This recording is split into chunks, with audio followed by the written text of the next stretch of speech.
Are you surviving or living and thriving?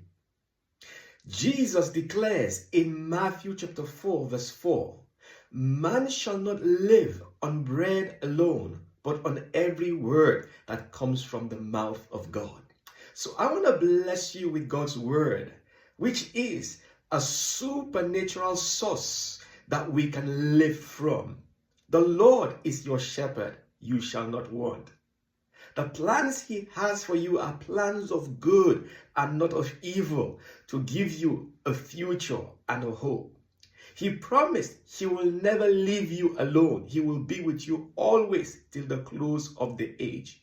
He declares, surely only goodness and mercy shall follow you all the days of your life.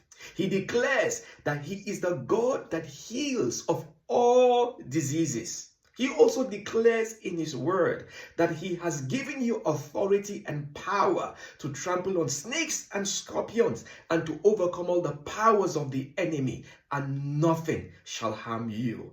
As you give your spirit and your life to the word of God, may it empower you to live and thrive and not to survive.